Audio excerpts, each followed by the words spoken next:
everyone.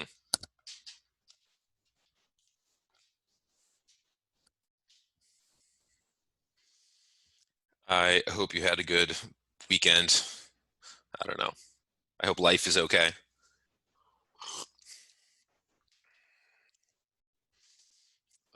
Any questions before we get started?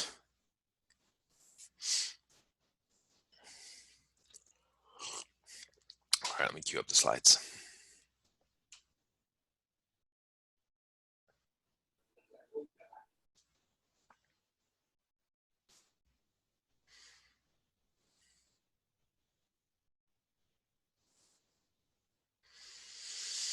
Same as always, just let me know if you have any questions. I'll open up the chat box.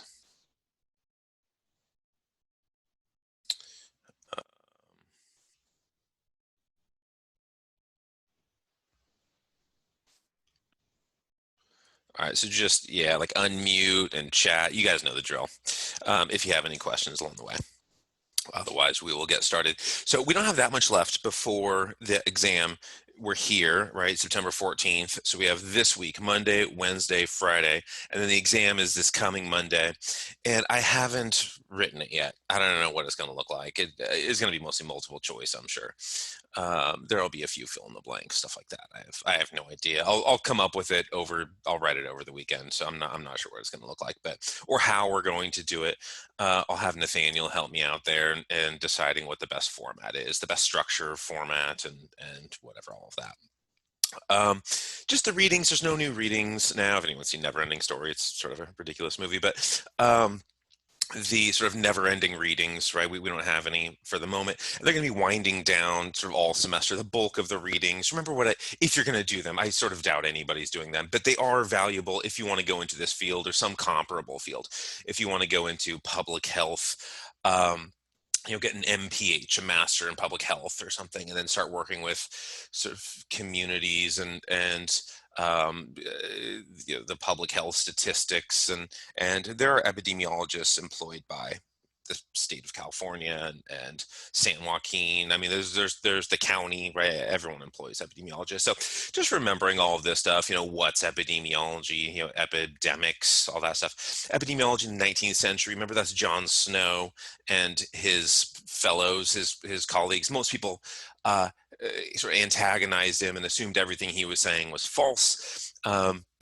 But that 1854 cholera outbreak, know a little bit about that. The foundation of epidemiology, it's a lot of what's visiting populations and coming up with predictions of modes of transmission, communication, and epidemiology in the 20th century.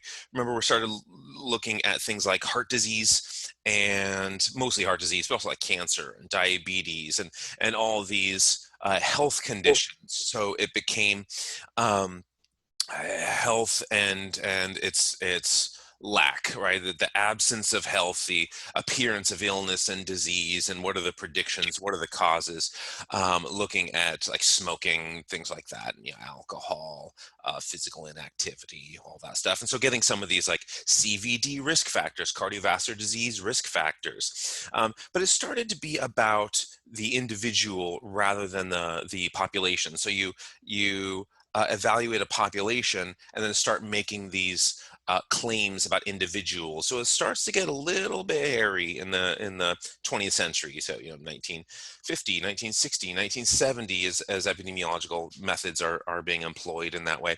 And then today we'll talk about epidemiology as we sort of move into the future, and on Wednesday, we'll continue that topic of sort of the value of epidemiology in the 21st century. Today, we're sort of still talking about the lack of value of epidemiology today, but we'll rebound and say epidemiology is also good after describing it as terrible. I mean, the class is epidemiology, so I wouldn't have. I mean, like, I made this class, like it didn't exist at Pacific, and I made it because it's sort of my field, one of my fields, and I wouldn't have like invented this class here at Pacific if I didn't think epidemiology was one of the most useful things to know in an undergraduate education, one of the most valuable classes you can take. But we have to talk about the downsides. It's ridiculous in a way too, and we can't skip that part. So we have to, the full perspective of epidemiology. So classically, and what are the three major types of epidemiological studies? This cross-sectional studies, one point in time, that kind of analysis.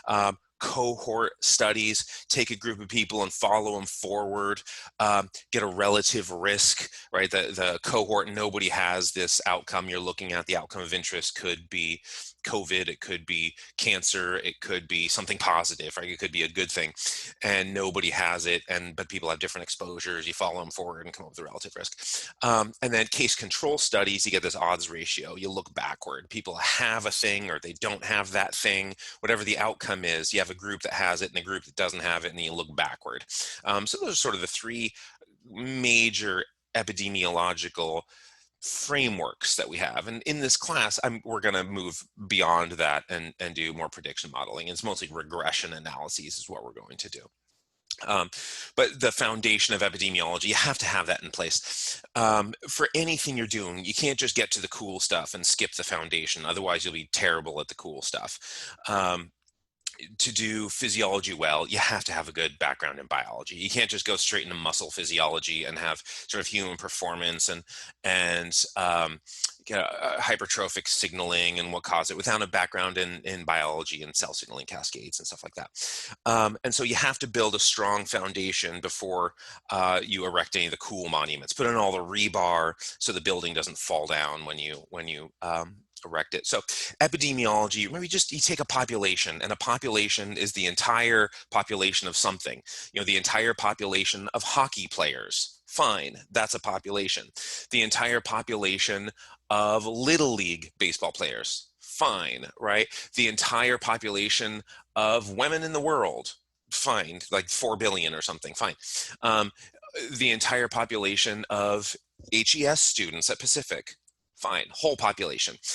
So you take a population, you observe them, right? You come up with some sort of, maybe you sample from that population. You might not measure every single person, but so you get a sample, a large sample though. You're not sampling 12 people, a giant sample, and you figure out information about their diet, right? About their health behaviors, about their risk behaviors. Let's say you're doing a study about HIV transmission or something. You're going to have questions about needle sharing, stuff like that.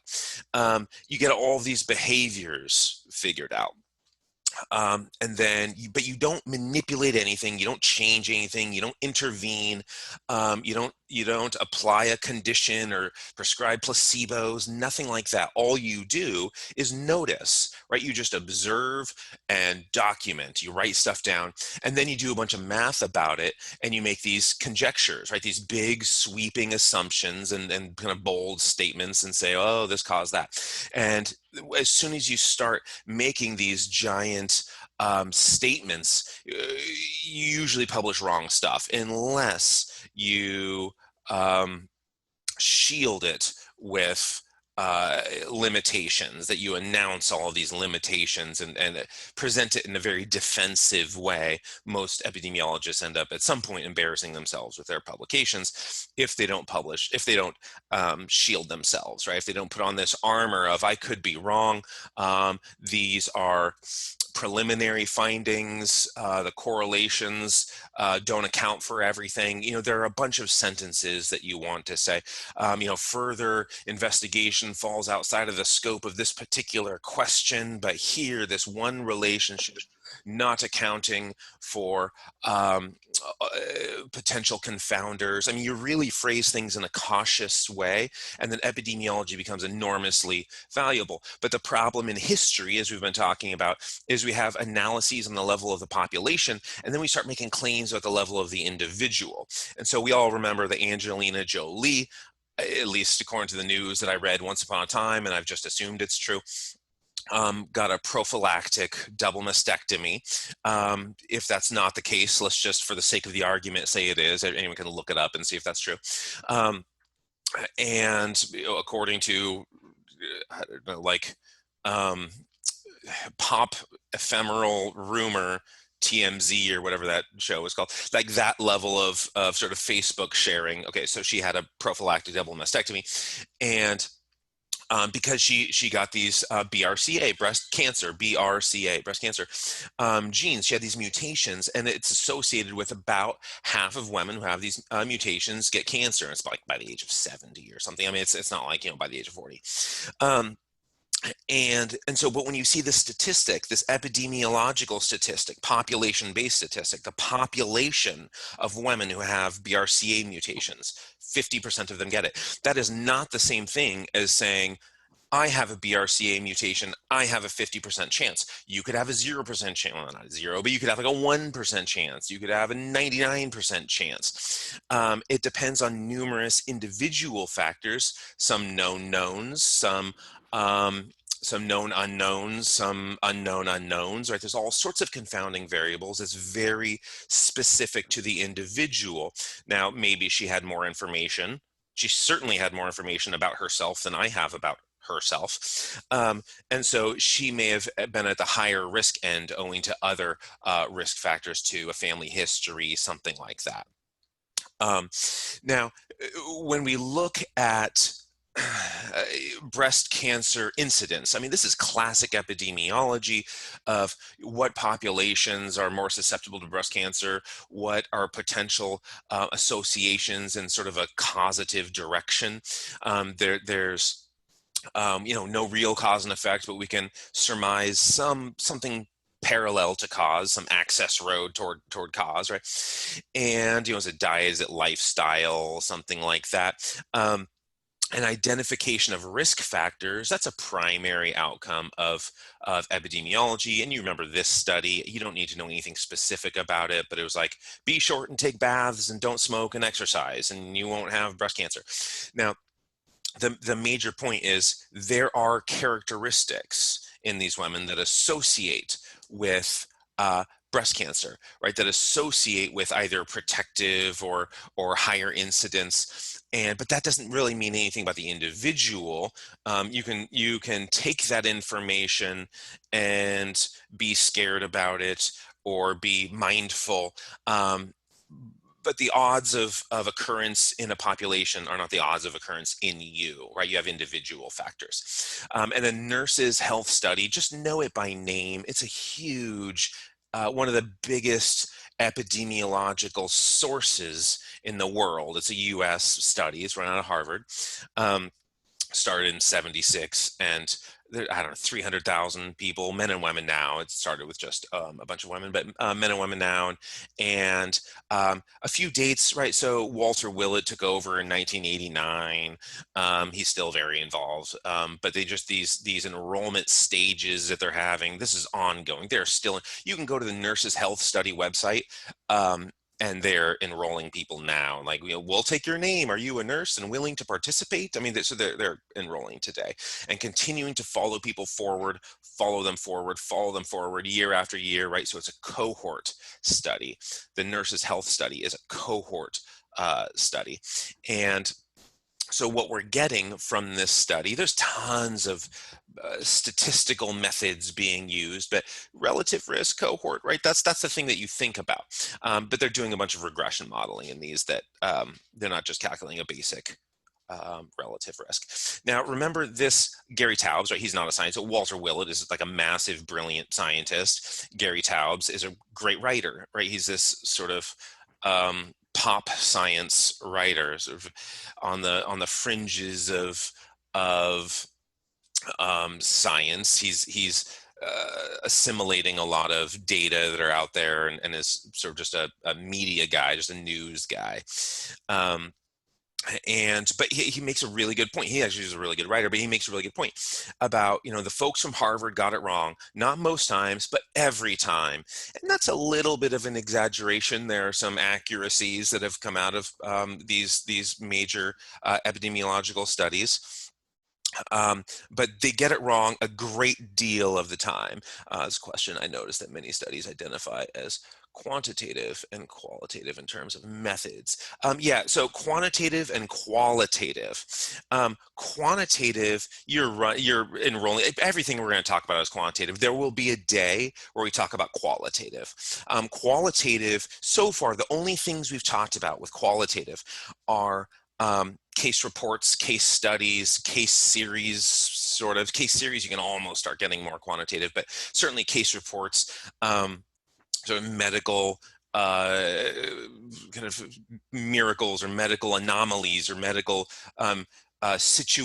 rare situations, and where you have like one patient, maybe you have a couple of patients, something like that. You can't run stats on two patients. You can't have like, oh, I'm going to statistically analyze this group of one compared to this group of one, or you can't run those numbers. You need you need a lot of subjects before you can start running real statistics. Now, if you're doing like a paired samples t-test, we'll talk about that soon.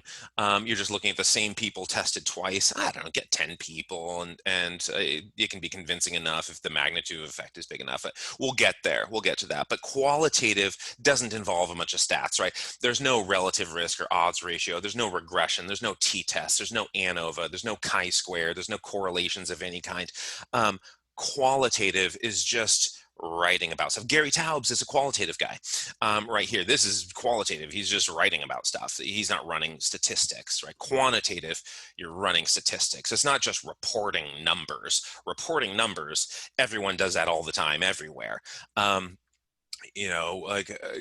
Did you see the Blazers play last night? They scored however many points. Like, that's not a quantitative study, right? That's a qualitative conversation. It doesn't have to be oh, they're going to go to the finals or whatever. I don't even know if it's basketball season. So I hope that answers the question about quantitative versus qualitative.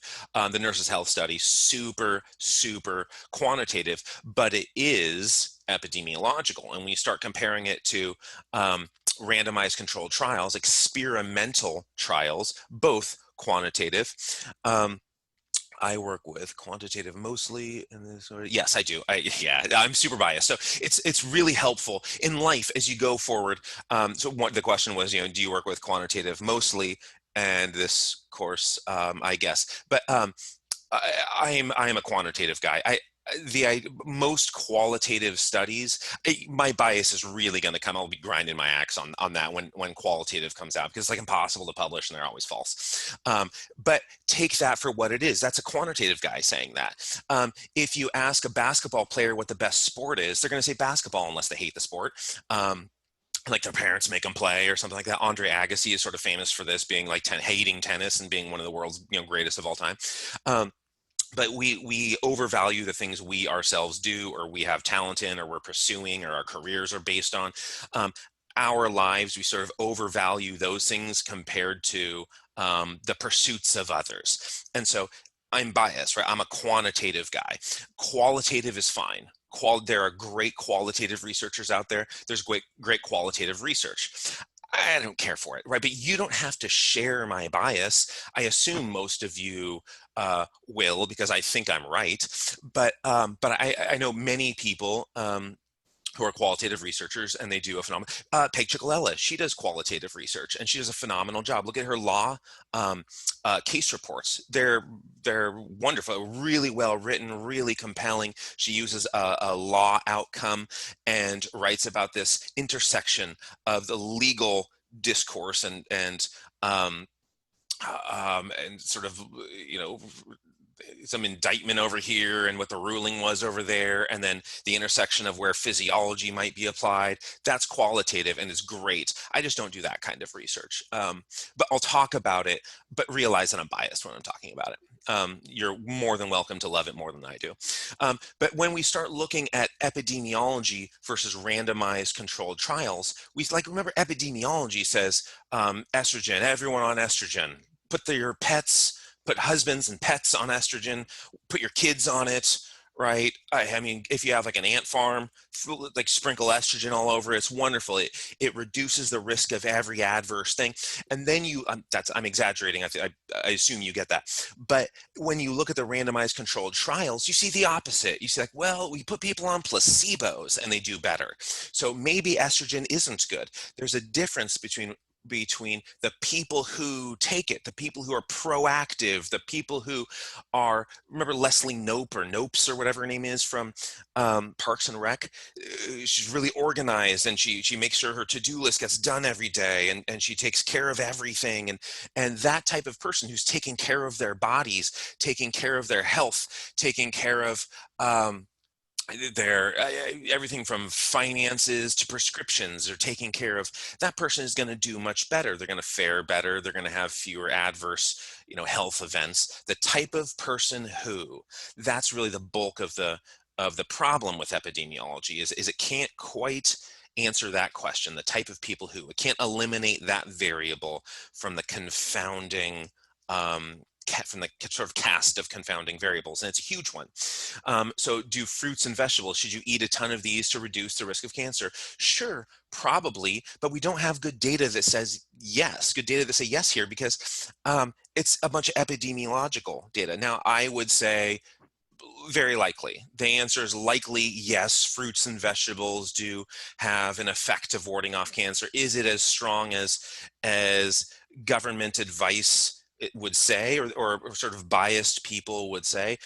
Unlikely, right? But we're just working with kind of likelihoods here based on the status of evidence. You can't say, oh, fruits and vegetables, wonderful to ward off cancer, absolutely fact, indisputable. You can't say that because we don't have data that confirm or that allow us to make such bold claims. Then we can look at stuff like broccoli right here in that list. It has this thing called sulforaphane, which is just poison. And you eat this and it upregulates your body's own natural defense system, natural antioxidant systems.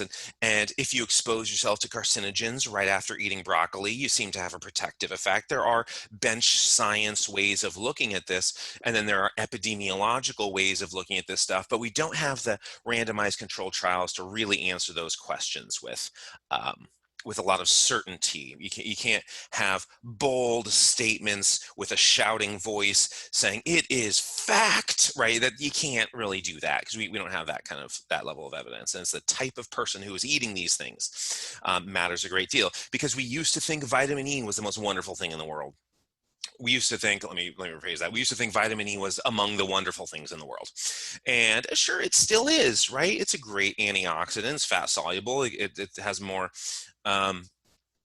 geography that it can cover with its antioxidant profile.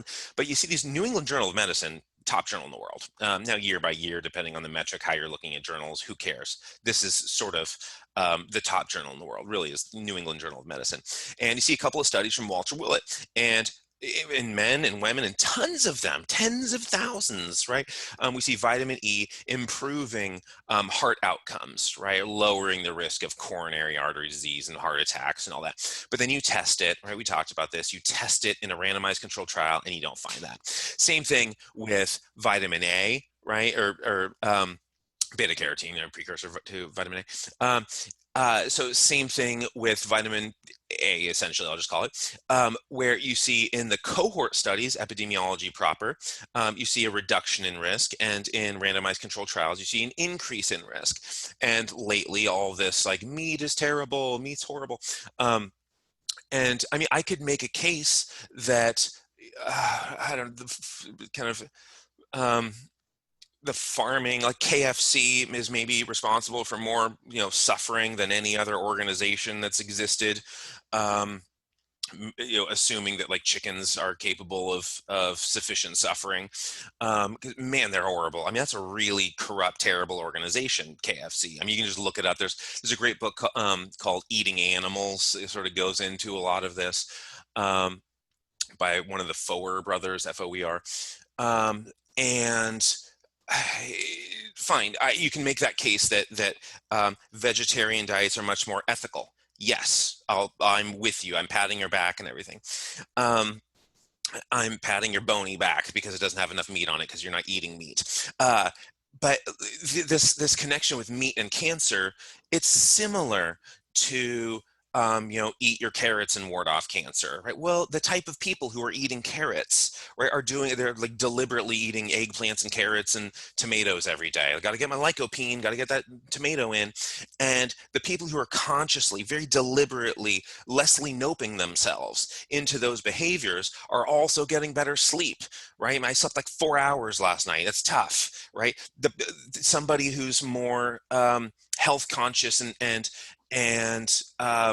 eating their carrot every day is making sure like there's no way I'm going to sleep 4 hours. I'm going to sleep 8 every night, and I'm going and that type of person is very different from the type of person who just eats a ton of meat. And aside from that, we see these risks, right? These confidence intervals. You know what a confidence interval is, and then you see risk, right? So these cohort study. Let's follow some people forward, or you could do odds ratio and look backward at people eating this. But you ask people like, how much do you eat? I don't know how much meat I eat. I'll go like 6 weeks and I won't have a bite of meat, and then I'm over at someone's house and I have like 2 steaks. I don't know how much that is in grams and how to calculate that over the course of the last 6 weeks. And then 2 days later, I have a bite of chicken and then I don't eat meat for 2 weeks or so. Who knows how much meat I have? How many grams per day do you have of meat? Like very few people can answer that question. And so we usually get this wildly wrong in data collection. And if you get data collection wrong, there's nothing you can do for data analyses to correct that. Question. Is that how you feel about the sample size in the Game Changers documentary, plant-based diets? Probably, but I haven't seen it. So I'll put that on my to watch list. So if the sample size is very small, it might be hard to make these bolder claims. And so getting into how sound the methods are, and then the generalizability of the study. So getting into that domain, I would have to watch it to know whether I'm in support or not. I think vegetarian diets are potentially wonderful. There's a lot of potentially compromising things with meats, but the big claims we're making are unlikely to be exclusive of the flaw of the type of people who, right? The type of people who are eating, 5 times as much meat are more likely to smoke, unlikely to be hydrated, unlikely to get as much sleep. They may have higher stress levels. They're just eating McDonald's on the road, and so there's a lot to consider in all of these relationships, and we have to be cautious in how bold we are with the claims. Even just you admitting bias. You watch these documentaries and the bias is not well admitted. They just say like, this causes that. Like, that's not stats. That's not how stats work. That's not science. You're just saying stuff, which is equivalent to lying. It's sort of tantamount to just throwing fictions in people's faces with a loud voice, because that's not how science actually works. And so, just this New York Times article, it's a nice way of saying epidemiological data, when we're looking at food advice, it comes from epidemiological data, and it's kind of weak. It has these limitations, and we don't have a bunch of randomized controlled trials giving us this information that we get to legislate from, that we get to see, what does saturated fat do, and what does sodium do, and what does broccoli do in the presence of these things with a randomized controlled trial. We don't really have data to make those sorts of claims. Again, no rigorous clinical trials on a lot of these diet advice. There's some, right? I'm not saying there's none. There's definitely some. But we have to be skeptical. And so I just made this one up, but like, your blood type determines what juice to use for your cleanse diet. Like stuff like this. I mean, like blood type diet and looking at it. This isn't randomized controlled trial. I mean, this is just people coming up with nonsense and trying to market something and hoping they can make a dollar. Now, sometimes people will sort of be on to something, but in most cases, by most, I mean close to all. Not so close to all that you can just round up and say 100%, but very close to all of these cases is just somebody trying to make money and people buying into it because we're all scared of the world. We're frightened for ourselves, and we want to live forever and not die and stuff. And so we're willing to pay more money for scams. That's most of what you encounter in the world. And like, this is a great example, right? So we see females, this is the publication right here, if you want to look it up. Females who eat breakfast cereal are more likely to give birth to boys. So if you are a female and your morning ritual includes Fruit Loops and Cookie Crisp and whatever, honeycomb and whatever, then your offspring is going to be, you're going to show up at your reveal party with blue balloons, and you're going to have a little stinky hooligan for a few years. And so that level of study, we publish stuff like this, but so we have 740 mothers. The way they did the study, 740 mothers took a food questionnaire. There were 133 food items. Okay, so 95% confidence interval, or a p-value of 0.05, however you want to look at this, 95% assurance that we're going to talk about the true meaning of a p-value. It's a little more complicated than this, but for today, let's just call it a fluke, right? There's like a 5% chance of a fluke. Again, that's not quite what a p-value means, but for the sake of today, let's just say a p-value of 0.05 means there's a 5% chance of random fluke here. Now, if you do 133 food items, 1 out of every 20, you're going to have some sort of statistical fluke. It just happens, right? When you set the significance at 0.05, that means 1 out of every 20 you're expecting to be a fluke. So yeah, you're going to find stuff like this just arbitrarily. That doesn't mean Fruit Loops give Y chromosomes. That's like, oh, Y chromosomes will be rearing in my, that's not how this works. So this is from the Los Angeles Times. Sagittarians are 38% more likely to break a leg than people of other star signs. So says a 2006 Canadian study that looked at the reasons residents of Ontario, blah, blah, blah. Okay, let's look at the actual study, because that journal, that newspaper article was sort of dumb. Now, first off, break a leg. Let's go back to it. Sagittarians are 38% more likely to break a leg. What they found, if you're Sagittarius, you're more likely to break a humerus, right? A humerus is not in your leg. And aside from that, the objectives and conclusions of this study were to show that random findings. You're going to find these things everywhere. You're going to find breakfast cereals give birth to boys when it's not actually true in real life, but that's how science works. That's how math. It's not really how science works. It's how math works, and exploitations of scientific loopholes is how we get those findings. Now, to get into this study's what they actually found, they just tested tons of people and looked at your astrological sign, and does that predict the reason why you're here, right? The reason why you're showing up at the hospital, and do you have an excess of gastrointestinal hemorrhage? Leos, I think you will have that problem. Scorpios, you're going to have a bunch of abscesses of anal and rectal region, right? So, but this is just random, and that was the purpose of this study. It's published in the Journal of Clinical Epidemiology, right? That's a legit journal. To say we need to be more cautious in how we're running these statistics, because we can find that if you're a Scorpio, that you better watch out for your hindquarters, right? But that's not real. That's not science. That's not an actual finding. That's not something that Scorpios and Leos and whoever else the astrological categories describe, they don't need to worry about these things, because it's just statistical flukes. You look at enough outcomes. I mean, there's like 1,000 possible diagnoses. Leos are going to correspond to one of them, most highly, right? By random chance, rerun that study, and you'll just reorganize everything else and find statistical significance in all of them, and it'll have nothing to do with the previous findings. Now, phrenology. Phrenology is a fascinating history. It's crazy nonsense, but you look at, like, in 1838, the American Phrenological Journal debuted, and it ran very popularly until the 20th century. 1911 is when it stopped. It wasn't like the most popular periodical in circulation when it stopped, but very popular periodical for a long time. And we still have vernacular that's derived from this, just like when I was talking about the humors. And I said dry wine. All right, dry wine. Okay, it's a liquid. What the hell do you mean it's dry? I mean, it's a fluid. But that comes from the humors, like dry, right? And it's the same thing with the phrenological stuff, where if something's like a highbrow entertainment or a lowbrow entertainment, that comes from phrenology.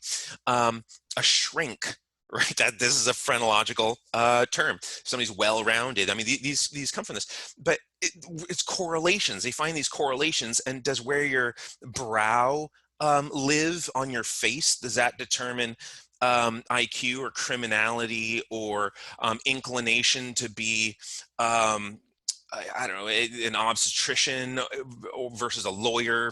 No, it had nothing to do with it. It is ridiculous. But you just find some correlations and pretend they're honest and real and reproducible. And the reality is they're not.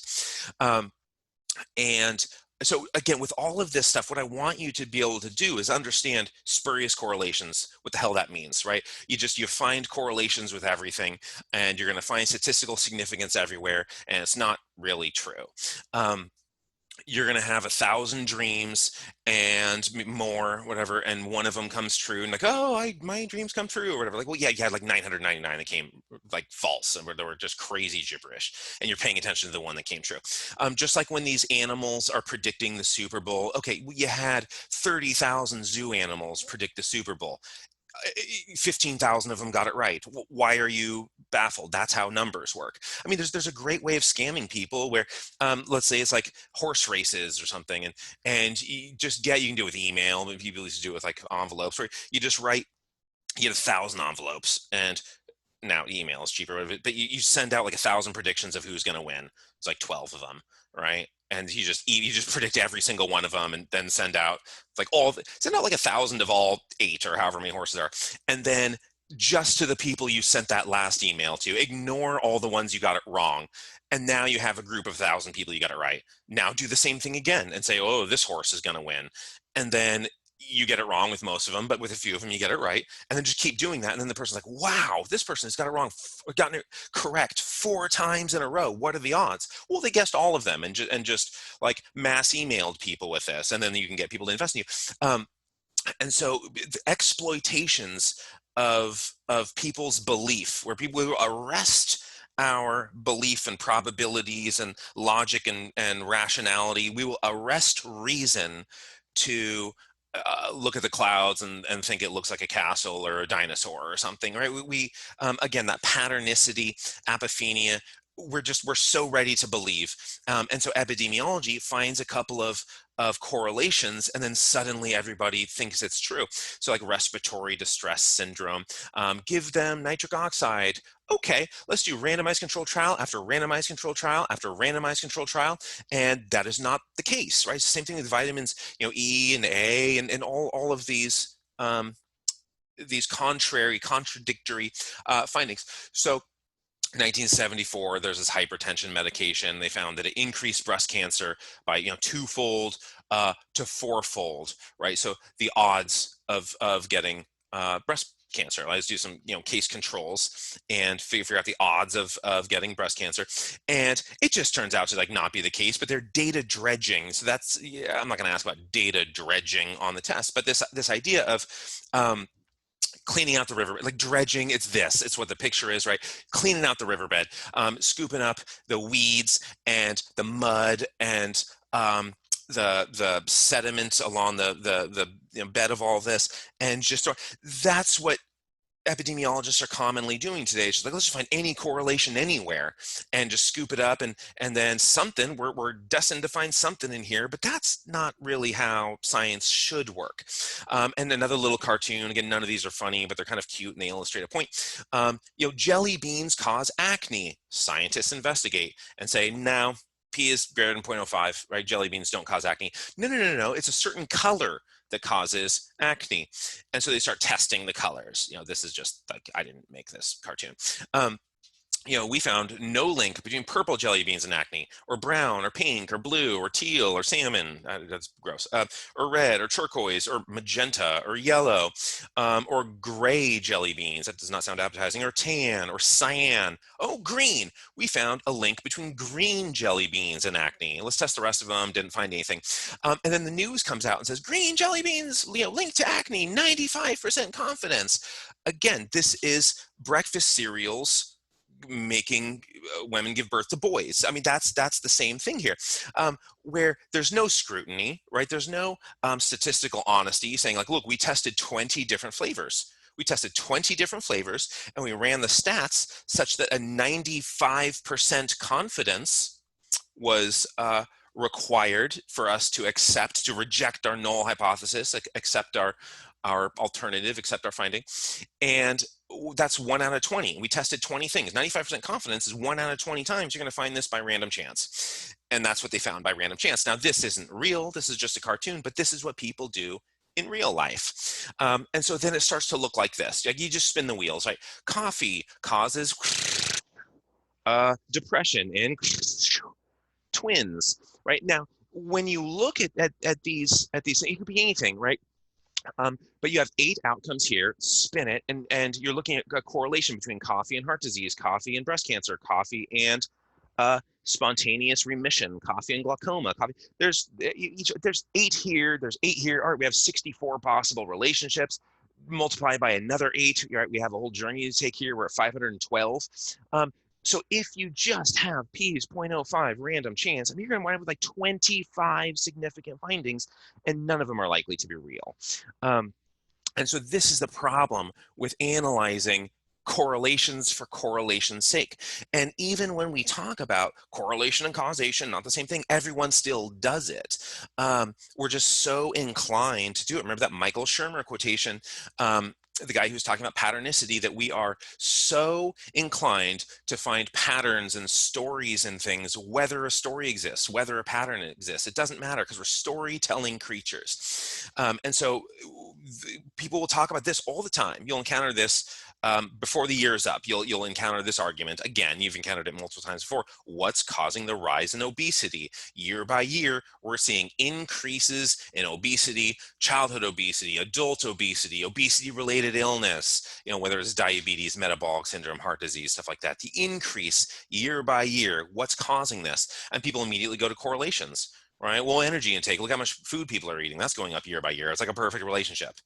Okay, I don't care if it's a perfect relationship. That doesn't mean it's causal. Sugar consumption, this goes up and up and up. Oh, okay, that's possible. It's possible it's sugar consumption. Maybe it's U.S. pumpkin flavored beer sales, right?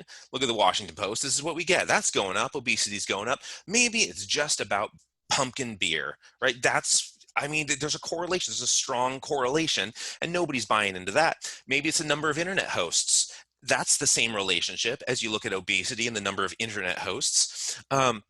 Now, you could make a case for internet hosts and people are more sedentary, sitting in front of their computer or something. Okay, so it's sedentary behavior, but what are we talking about? The causal relationship.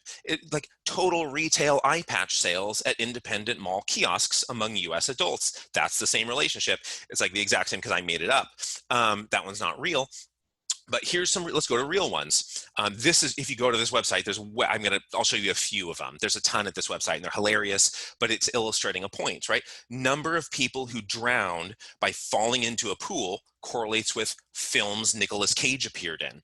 And it's a pretty correlation. I mean, that's a real correlation there. Or you could go divorce rate in Maine and the per capita consumption of margarine. Really compelling, real correlation there. But I mean, maybe that goes with the obesity, that people who have more margarine are more margin corresponds to more divorces because it's more about, maybe there's something there. There's a question. So should there be reform in the process that these studies are being published? Yeah, there should be reform in the process of publication, but most in the peer review process of detecting error and being like, okay, you have to report how many analyses you ran, how many relationships did you investigate. You can't just say we looked at this one thing. You have to say, all right, we looked at these 75 things and we happened to find this one, and that would sort of remedy the whole problem.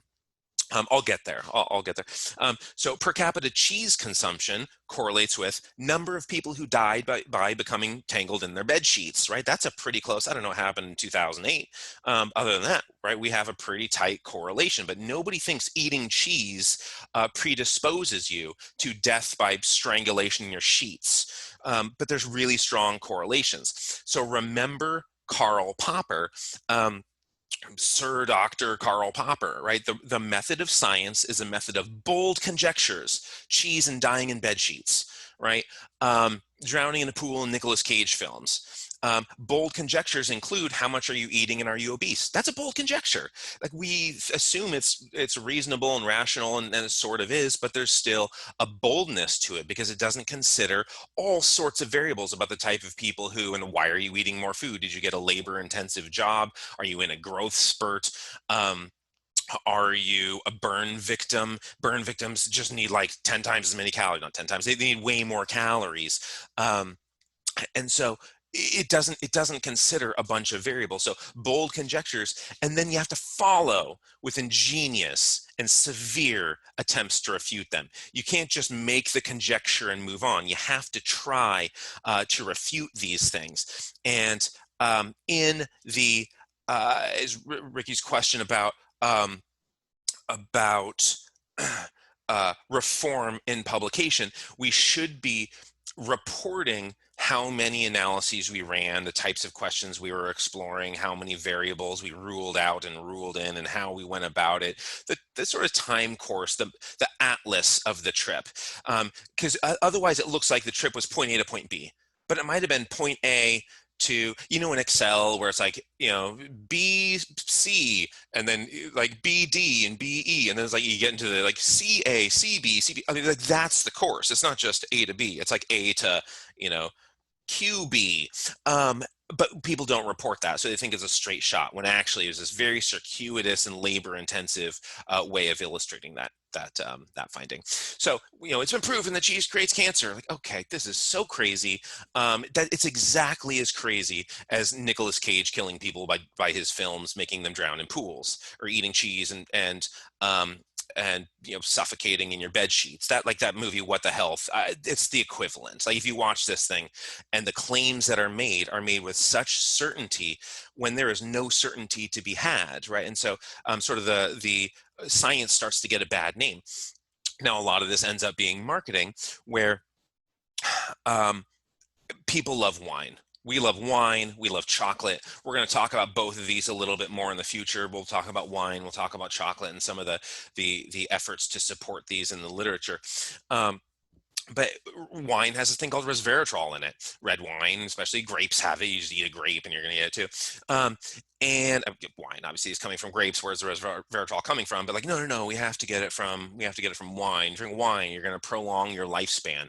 Maybe we'll talk about that later. Like the reason that wine correlates with kind of survival and everything is like the people who are drinking it. I mean, the people who are drinking in moderation, right? Well, and we'll talk about those details later this semester. But resveratrol, you get these studies that say like our findings that a low dose of resveratrol partially mimics caloric restriction at the gene level. Now, true, okay, you can say that resveratrol is going to, we're going to activate AMPK, and then through like FOXO pathway, fork-head box-O, there's a physiological explanation for how resveratrol and sort of aging, right? Aging is a big topic where this is sort of connected. Sure, there's a relationship, but like a low dose of resveratrol, but they're looking at like these little tiny rodents, and a low dose of resveratrol, that's like 100 bottles in a human being a day. You're doing like 100 bottles a day. That's not gonna make you age slow. You're gonna die that day, right? Your life is over if you drink 100 bottles of wine in a day.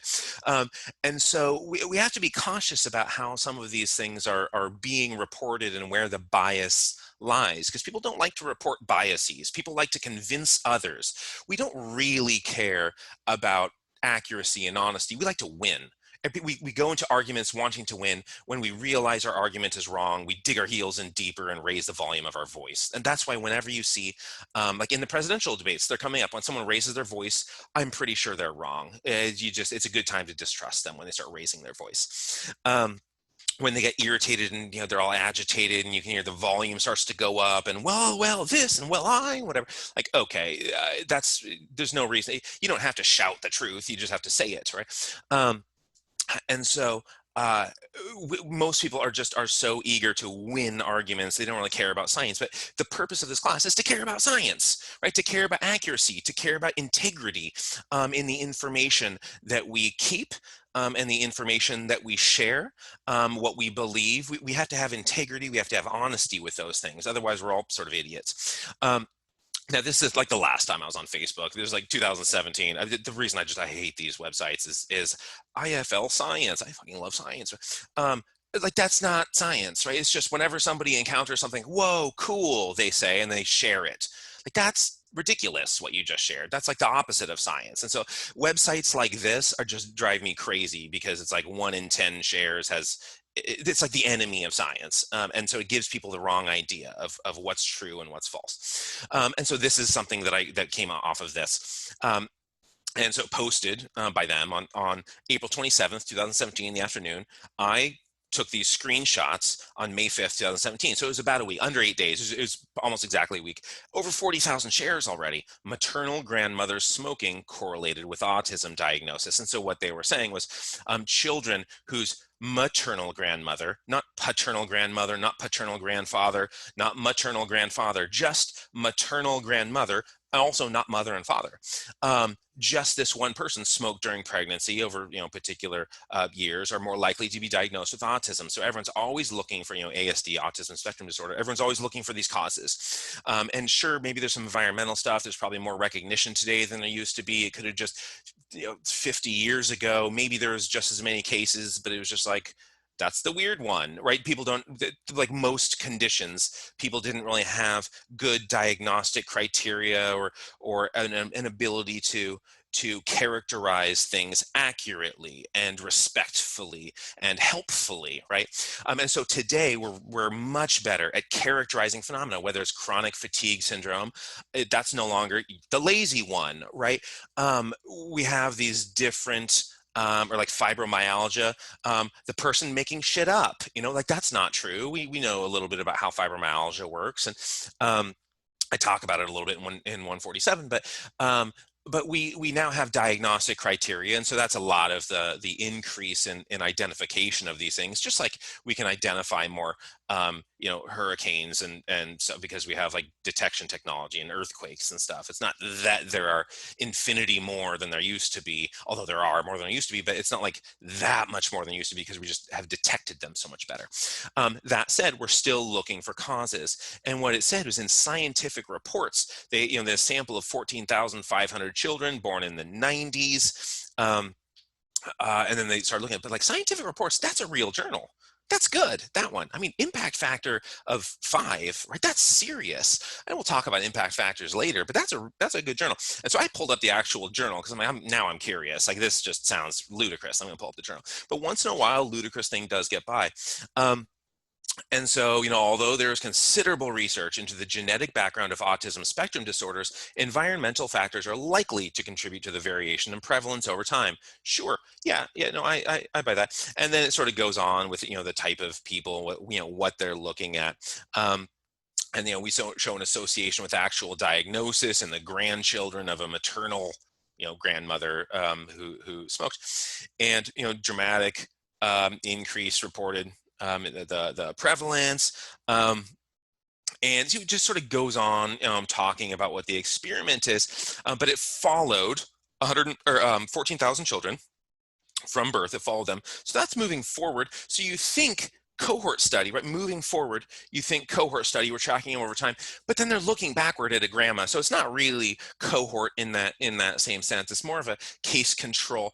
But more than a case control, it's let's spin the epidemiology wheel to a degree. Let's spin the epidemiology. Coffee causes, I don't know, it causes like diabetes in parrots, or that little wheel. And that's sort of what they're doing. When they look at all these different factors, because one of the things, some of these get tricky because they're coding ages differently for different groups, right? They're not even consistent with how they're coding things. And often people will code things in an advantageous way. Does, is the cutoff like 35? Is it 40? Is it 45? Well, the cutoff is like 45 for women. But there isn't really a cutoff for men. All right, so let's not look at cutoffs for men. Let's have cutoff. People start dicing, kind of cutting up and dicing up their data in ways to support their findings. But so they found significant predictors of autism with like maternal grandparents, year of birth, and whether maternal grandmother was a smoker, and so significance less than 0.10, so 10%. Again, we're just saying p-value is like chance of error. That's not really what it means, but paternal grandmother's ethnic group, paternal grandfather's social group, right? They're looking at a lot of things here, and then coming up with odds ratios, right? So odds ratios would be a case control.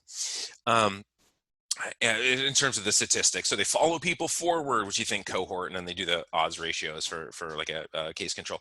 But I mean, they're looking at like the year of birth and kind of calculating things differently and looking at different ethnic groups, education level, whether you've smoked, age at the birth of the parent.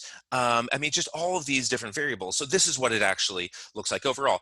The different variables they're looking at to look for autism spectrum disorder and increase in likelihood of diagnosis. Don't remember anything about this study. I'm not going to ask you about it. It is to paint your scrutiny, to try to engender scrutiny when you look at these things. These things are shared like IFL science. It's almost always wrong. That said, I haven't looked at it in like years, but what I used to look at, I mean, everything was just ludicrous that they were posting. And so did the maternal grandmother smoke? Yes or no? That's two options, right? Remember the jelly beans, get to 20, and it's pretty likely you're going to have a significant, just by random chance. Did the mother smoke? Yes or no? Okay, so now we have grandmother smokes and mother smokes. That's one path. We have grandmother doesn't smoke and mother smokes. We're now at two paths. We have, you get the idea. We're at like four paths here that we could take. Was the mother exposed to in utero smoking? We're now up to 8 options, right? With ethnic group, we're up to 16, then 96, then 288. I mean, we're over 4,000 interactions they can explore. And so that question, okay, there's another question. How can we practice scientific skepticism if today studies such as these pop up everywhere? That's a really good question. It makes it difficult. It makes it really difficult. You have to read the methods, and then it takes time. And so what we have to do, just like when I say Angelina Jolie, I didn't really scrutinize that. I just say like, some pop culture ephemera, some like I saw it on, some Facebook post or something like that. And so I don't know if it's true, go verify it. But let's say hypothetically. So the way I talk about things, I don't make bold statements if there's no boldness to be ethically had I don't want to have to backpedal and say, oh, I was wrong, I'm so sorry. Like, it's embarrassing to do that. So I try to kind of hedge everything that I'm saying. So it's a really good question of how do we practice scientific skepticism? How do we be kind of exercise scrutiny, and how do we express the correct amount of doubt when all of these things are getting published in legit journals? It takes an enormous amount of work. So we just have to temper our boldness.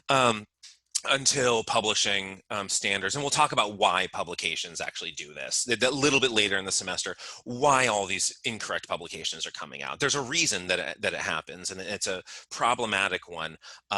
And every institution, universities are driving this. Pacific is culpable too, of publication requirements and professors and stuff like that. And what's called publication bias. Journals don't want to publish negative findings. Oh, we didn't find anything. Journals don't want to publish that. This is a very short summary of why there are so many incorrect publications. So people explore 4,000 interactions.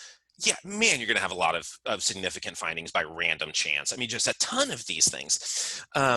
And people love positive outcomes, right? The jelly bean thing, 10 pounds of jelly beans, and you're going to find a lot of correlations with everything. And you can find autism in jelly beans. I promise you can find it. Just test 50 flavors of Jelly Bellies, right? Oh, the butter ones cause leukemia or something. Like you'll find it. You'll find those analyses if you test enough. The breakfast cereal and boys, crazy nonsense, right? The Sagittarius, but that one was actually done to illustrate this problem. Nice article about numbers can lie. So if you look, we all know dice, right? And so the odds of rolling snake eyes, right? This is like actual random. When people say like, oh, that's so random, what they mean is it's weird. Random is like snake eyes. And 2.8% chance you're going to roll snake eyes when you roll, or 12, right? You're going to roll 12, same thing. Highest odds, you're going to roll a 7, so we can make a bunch of casino games based on that. But once you roll snake eyes, right, 1 in 36, your next roll, 1 in 36 chance you're going to roll snake eyes again, right? So there's less than 0.1% chance you're going to get snake eyes twice in a row. All right, you're just going to roll the dice twice. I'm going to hand you a pair of dice. You're rolling twice. and there's a 0.08% chance you're going to get snake eyes twice in a row. Now, if you roll the dice 4,000 times, you're going to get double snake eyes a couple of times, maybe 3 times. I mean, this is, and then people say, oh no, I rolled double snake eyes 3 times. These dice are loaded.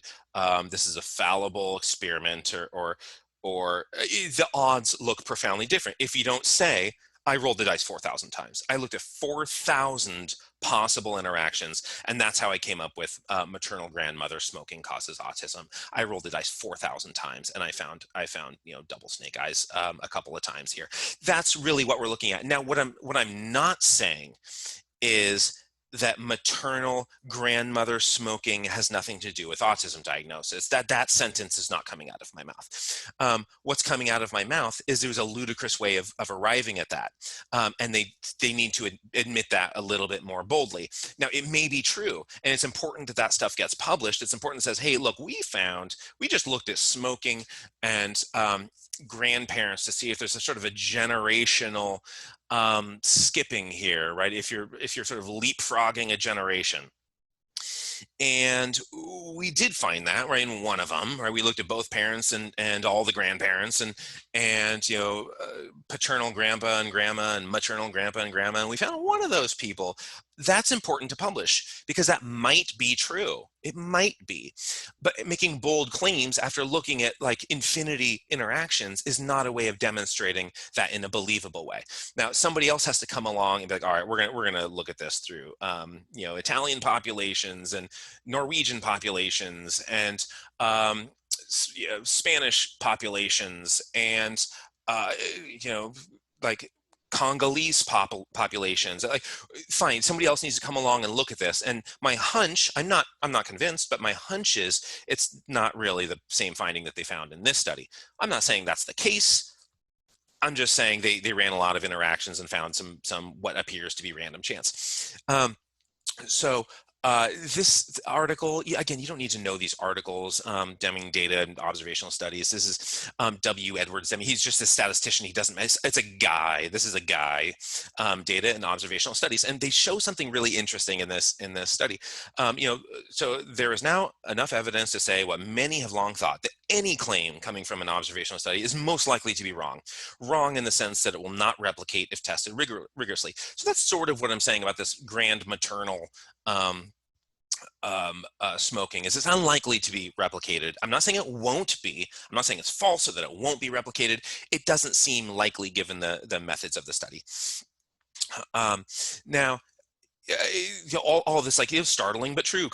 So this is the same article we're going through. Any claim coming from observational studies is most likely to be wrong. Startling but true. Coffee causes pancreatic cancer. Type A personality causes heart attacks. Trans fat is a killer. Women who eat breakfast cereal give birth to more boys. Then we went through a couple of these, right? The coffee and pancreatic cancer. We talked about that a couple days ago. Today we did the breakfast cereal and boys. But this goes on and on and on. The vitamin E stuff. I mean, there's all sorts of these. So is it safe to assume that 20th century epidemiology is just a bunch of bold conjectures? Yes, pretty safe. Now there's good research out there. It's a matter of wheat and chaff, and there's more chaff than there is wheat. That's the problem. 20th century epidemiology, and why I'm sort of ridiculing it to this degree is, again, this is my field. Now I'm a muscle physiologist by sort of training, but I also do clinical epidemiology from the data analysis side. I sort of merge those two worlds to look at patient populations. But as I look through the history of literature, the history of publications, the 20th century, that comment that was just made, question, but I'm going to take it as a comment because because I share that perspective. So it's safe to sort of assume that 20th century epidemiology is a bunch of bold conjectures, right? Absent the ingenious and severe attempts to refute them. Karl Popper stuff, right? People aren't refuting these things until the next study comes along. And so that's what this next slide is saying is, here's 52 claims. There are 52 claims made.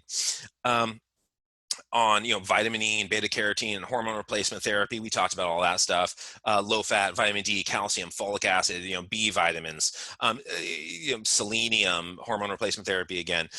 So there's all these claims being made in these studies. Now, these are all epidemiological findings. These claims about nutrition and pharmacological findings made by epidemiological analyses, very bold conjectures, and there's 52 of those claims. Now, when they were retested by randomized controlled trials, when people tried to retest them, how many of those specific claims turned out to be right? Well, 0, none of them, right? And 5 of them turned out to be significant in the opposite direction.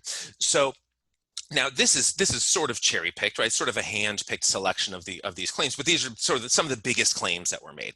It's not like they just find all 52 claims and they like dug up the exact ones. This is what you expect to see in that sort of 20th century epidemiology approach. So then you get to, and you don't need to know this guy, but it's just a nice quotation. The appropriate question is not whether there are uncertainties about epidemiologic data. Rather, it is whether the uncertainties are so great that one cannot draw useful conclusions from the data. Now, if it's done right, I think the epidemiology is the most useful method of data analysis there is. It's just not really done right that often. And again, later we'll talk about the reasons it's not done right. Incentives. If anyone is doing psychology or looking to pursue some sort of like health psychology, sports psychology, something like that. You get into the incentivizing things, Skinner and stuff like that. And incentives matter so much in medicine and in academia and publication, stuff like that. Incentives really drive it. And the incentive to publish wrong findings is outrageous. And so that's mostly what the problem is. And I'll talk about that in a little bit more detail soon-ish. But epidemiology, is it time to call it a day? Like, should we just end epidemiology? I mean, this is 2001, this is almost 20 years ago. I was like, should we just call it a day? And the answer is no, because we find so many useful associations that can be found in no other way. Now, again, smoking and lung cancer, fine. 10 minutes left, thanks. Smoking, lung cancer, easy to find. You can sort of just make hunches and that's good enough. Sun exposure, skin cancer. I mean, there's a lot of these, whether it's HPV and cervical cancer, HIV, AIDS. There's relationships that people will debate until the math sort of settles it. And I mean, these things get legal. Asbestos and mesothelioma, right? I mean, there's this stuff, you really have to demonstrate this with epidemiology. You can't run that experiment. Okay, everyone has, lung cancer, this mesothelioma, and they all seem to be in these like asbestos buildings, or they're asbestos workers or something. And without compelling evidence, that lawsuit never settles. You need the math behind it, and the math ends up being super compelling. And so epidemiology is so valuable, but people are just sort of doing it wrong. And at the heart of this, it goes back to this idea that it's a population-based statistic, and we're making claims about individuals. So if we could just go back to Jon Snow, but give Jon Snow better statistical models, right? A lot of these statistical models that were developed in sort of 1920s and 30s and sort of through that time, and give those to Jon Snow and be like, hey, look, here's better ways to calculate it. And we'll even have computers that can do it for you. Here's SPSS. That would be a more wholesome approach to doing it. So the types of questions that epidemiology is very useful in answering, this is helpful to know. And I just made up a bunch of ridiculous questions. And so this isn't like, don't take this seriously, but do take the topic seriously, because it's probably something I'll ask about on the test in some less ludicrous way. But like epidemiology, it's useful to answer questions like this. What conditions increase the odds of sudden infant death syndrome? You're not going to run that experiment. Oh, let's randomize a bunch of babies to the position we think is going to kill them. You can't do that, right? And so you have to make these statistical sort of like look at these tragedies and make sense of tragedies by looking backward, sort of a case control, let's look backward. How many cigarettes does it take to get lung cancer within a year? Now, it's going to be a lot, right? But you're not going to run that experiment. How much unprotected sex is needed to invent a new STD? You can't run that experiment, right? How much asbestos, going back to the asbestos one and the mesothelioma, lung cancer, establishing crack baby standards. Is there a threshold effect, or does the severity depend on dose, right? That's a legitimate question to ask. Now, not to phrase it that way, that's a very insensitive way of introducing the topic, but man, that's good to know. It's the same thing with wine. Can you drink wine while you're pregnant? Can you drink coffee while you're pregnant?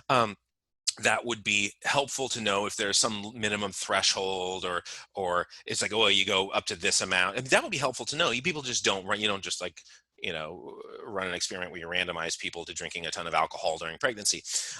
Needle sharing and HIV. You don't run that. Okay, you have HIV. I need you to share needles with this person who doesn't have it 50 times. You don't run that experiment. You do epidemiology to answer these things. What is the optimal dose of pentobarbital to put a dog to sleep that is 50 to 75 pounds and neither ill nor old? That's probably the most cruel experiment out of all of them.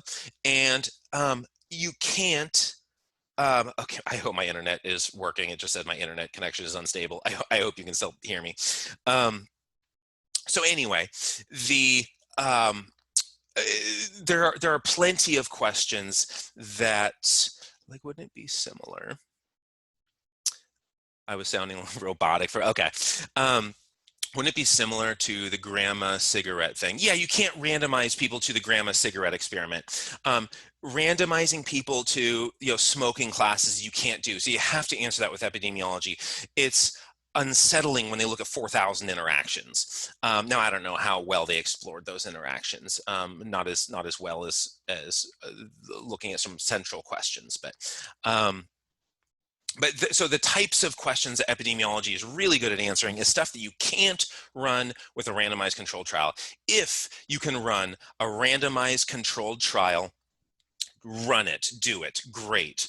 If you can't, epidemiology is wonderful. And most questions, I'll get this uploaded, the summary of bias in epidemiology, but most questions really can't be run by randomized controlled trials. And so most questions have to be answered through epidemiological investigation, and we just have to be careful in how we do it. We have to be really cautious in how bold we are, and that's it for today. If epidemiology is used for questions that can't conduct an experiment for, does that mean epidemiology cannot imply causation? Yeah, it can get close. It can get close to causation depending on sort of causality, causation, depending on how well it's controlled, how much data you have, how many subjects you have, how sure you are that the data you are looking at were collected accurately, right? Measured accurately. And it's never going to hit cause. Oh, the last slide. Yeah. Hold on. Share screen. Did you upload the recording of the lecture from Friday? Because I couldn't find it. It went up today. It kept failing. Okay. And Thank so, you. it took like 4 hours to get up there. So, but it did go up today. And I'll get this one uploaded. I'll start uploading it later today. Sometimes it's going to be a little sluggish because if it takes like 2 hours to upload these things sometimes, and if the internet cuts out for a second, it restarts. So I'll try to be as punctual as possible, but sometimes it's going to be, especially now because the exam's coming up. The last the one before, yeah, not that one. Do I keep going back like that one? Let me know which slide you're referencing. The one that you were just on. The proving ground one. Oh, okay. Yeah. So the point of this slide is, remember, proof means test, and it's fine. The colloquial use, it's fine to say like it means evidence, whatever, fine. The root word of proof and the origin of proof and all of its original uses mean test. Today, it doesn't really mean that anymore. Just like literal means figurative today. It's like literally 1,000 degrees outside. Well, maybe in the fire, but so today the word literal just means figurative. And the word proof now has taken on a meaning of like indisputable evidence or fine, whatever. Significance doesn't mean what people think it means, and it should never mean that. But proof, proving grounds, testing grounds, right? Epidemiology should test your theories, and you should try to, destroy them where you can. Shoot them up with a Krumlauf for the 200 bullets you can get through that thing. Any other questions for today? You sound like a robot, sir. Okay, sorry. Yeah, it's the internet is bad. Were you able to hear me for like most of the lecture? Okay, let's just call it. It sounds like my voice is not working. It's not coming through. So, okay. Well, we will reconvene on Wednesday. All right. See you, everyone. Thank you.